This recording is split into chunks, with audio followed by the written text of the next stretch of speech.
Professor గారు, 3 దశాబ్దాలుగా ఓటమి ఎరుగని భారతీయ జనతా పార్టీ కంచుకోట బన్కీపూర్లో ప్రశాంత్ కిషోర్ గెలిచారు. అంటే జంజీల ఎఫెక్ట్ ఈ అనూహ్య విజయానికి ఒక కారణంగా చూడాలా? ఈ కాక్రోచ్ల ఉద్యమం ఎంతవరకు ప్రశాంత్ కిషోర్ కి కలిసి వచ్చింది? అంటే కాక్రోచ్ల ఉద్యమం ఢిల్లీలోనే జరగలేదు. జంతర్ మంతర్ ప్రకంపనలు దేశమంతటా చూసాం మనం. ఈవెన్ బీహార్ లో కూడా పెద్ద ఎత్తున నిరసనలు జరిగాయి. మనకు ఈ ఒక క్లాసిక్ ఇమేజ్ అంటే AK-47 పోలీసు యువకుని పైన ఎక్కుపెట్టిన ఇమేజ్ కూడా బీహార్దే మనకు గుర్తుంటే. సో మీకు ఈ జంతర్ మంతర్ ప్రొటెస్ట్ల సమయంలో 2 ఇమేజెస్ దేశంలో ఉన్న యువతను మొత్తాన్ని ఒక్క ఊపాయి. ఒకటి ముంబైలో 27 ఏళ్ళ అమ్మాయి కారుకు అడ్డంగా నిలబడి ఆపడం, రెండవది ఒక విద్యార్థి పైన AK-47 పెట్టిన పోలీస్. ఈ రెండవది బీహార్, మొదటిది ముంబై అయితే. సో ఈ 2 ఇమేజెస్ కూడా అసలు ఎంటైర్ మూమెంట్ షేక్ చేశాయి. సో మీకు no election is on single issue. ఎన్నికలు ఏదైనా ఒకే అంశం పైన ఆధారపడి ఉండదు. కానీ ఈ ఎన్నికలు మనం గమనిస్తే బీజేపీ ఎందుకు ఓడిపోవాలి? బీజేపీ ఓడిపోవడం కూడా ఆశ్చర్యమేమీ లేదు, ఎందుకంటే రాజకీయాల్లో సహజం. కానీ గ్రావిటీ ఆఫ్ ద డిఫీట్, ఈ స్థాయిలో ఓడిపోవడం ఏంటి?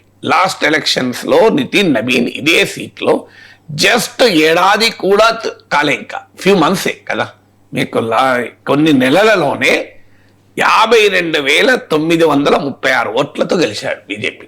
52,936. ఇది ఇప్పుడు 19,000 చేంతో ఓడిపోయారు. అంటే with in months 72,000 oats difference వచ్చింది. మెజారిటీ పక్క పెడదాం, 52,936 ఓట్స్ ఎక్కడ పోయింది? ఇన్ని ఓట్లు మీకు పర్సంటేజ్గా తీసుకుంటే లాస్ట్ ఎలక్షన్స్లో 62% వచ్చింది బీజేపీ. ఈసారి 25% ఓటింగ్ కోల్పోయింది. మీరు ఏ ఎక్స్ప్లెనేషన్ పనికి వస్తుంది నాకు చెప్పండి. ఎస్, మీకు బీజేపీ కేంద్రీకరించలేదా అంటే మామూలుగా కేంద్రీకరించలేదు. వేలాది మంది కార్యకర్తలు పెట్టారు, 40 స్టార్ క్యాంపెయినర్లను పెట్టారు. ఎందుకంటే ఆల్ ఇండియా ప్రెసిడెంట్ వెకేట్ చేసిన సీట్ అంటే ఎంత ప్రతిష్టాత్మకమైంది. మరి ఎందుకని బీజేపీ ఓటింగ్ ఆ స్థాయిలో పడిపోయింది? 25% ఓటింగ్ పడిపోవడం మామూలు విషయం కాదు కదా. ఎలా పడిపోతుంది? అది కూడా పోనీ ఏదో ఒకసారి అటు ఒకసారి ఇటు అయ్యే సీటు ఏమైంది అనుకుందామా అంటే 30 ఏళ్ళుగా గెలుస్తున్న సీటు. ఇప్పుడే కాదు, 1977లో కూడా భారతీయ జనతా పార్టీ జనసంఘ నేపథ్యం ఉన్న జనతా పార్టీ నాయకుడు, ప్రస్తుత బీజేపీ నాయకుడు రవిశంకర్ ప్రసాద్ ఫాదర్ ఠాకూర్ ప్రసాద్ గెలిచారు. మీకు 9 ఎలక్షన్స్లో బీజేపీ గెలుస్తుంది. లోయెస్ట్ మెజారిటీ ఎంత, లోయెస్ట్ ఓటింగ్ పర్సంటేజ్ ఎంతో తెలుసా? బీజేపీకి 2020లో వచ్చింది 59%. ఇక ప్రతిసారి అంతకన్నా ఎక్కువ వచ్చింది. ఆ సీట్లు ఈ గ్రావిటీ ఆఫ్ డిఫీట్ ఏంటి? ఎస్, సామ్రాట్ చౌదరి పైన వ్యతిరేకత ఉండవచ్చు, జేడీయూ నితీష్ కుమార్ లేని రాజకీయాలు కావచ్చు, రీజన్స్ ఏమైనా కానివ్వండి. మీకు ఫస్ట్ ఒక అభ్యర్థిని పెట్టారు, అభిషేక్ సిన్హాని.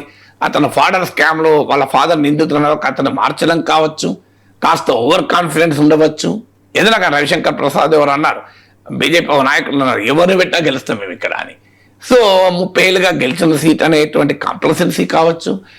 ఏది ఉన్నా 53,000 మెజారిటీ కరిగిపోయి 19,000తో ఓడిపోవడాన్ని ఏది ఎక్స్ప్లెయిన్ చేయదు?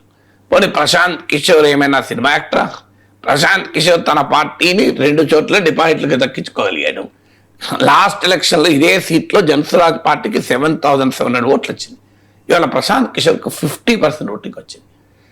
సో ప్రశాంత్ కిషోర్కి ఎంత ఓటింగ్ వచ్చిందన్న దానికన్నా బీజేపీకి ఇంత భారీగా ఎందుకు ఓటింగ్ తగ్గింది? దీనికి వాట్ ఎక్స్ప్లెయిన్స్ దిస్ ఫినామినన్ ఈ ఫ్యూ మంత్స్లో అంటే ఖచ్చితంగా జెన్జీ ఉద్యమ ఎఫెక్ట్, లేకపోతే ఈ స్థాయిలో రిజల్ట్ ఉండే ప్రసక్తే లేదు. ఎందుకు? ఈ ఎలక్షన్ సరిగ్గా జెన్జీ ఉద్యమం జరుగుతున్న సమయంలో వచ్చింది. అది ఆసక్తికరమైన అంశం.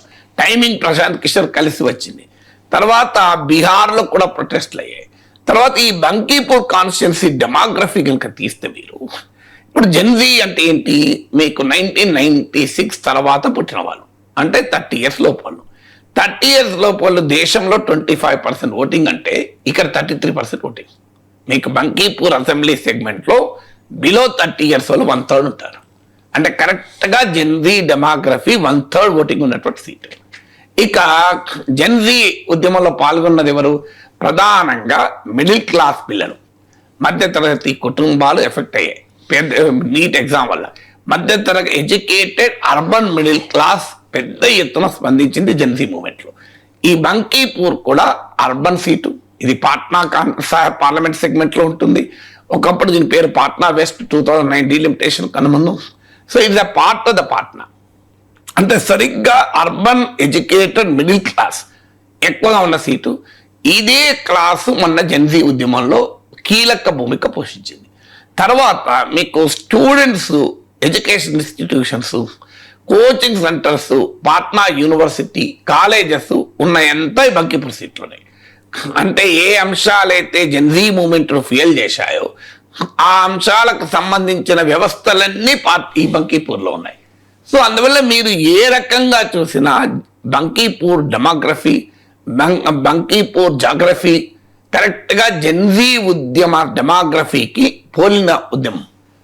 అందులో ప్రశాంత్ కిషోర్ క్యాంపెయిన్ కూడా మొదటి నుంచి, ఈ జెన్సీ ఉద్యమం రాకముందు నుంచి కూడా, ఈవెన్ 2025 అసెంబ్లీ ఎలక్షన్ కూడా ప్రశాంత్ కిషోర్ ప్రధానమైన క్యాంపెయిన్ ఎడ్యుకేషన్, ఎంప్లాయ్మెంట్ చుట్టూ తిరిగింది.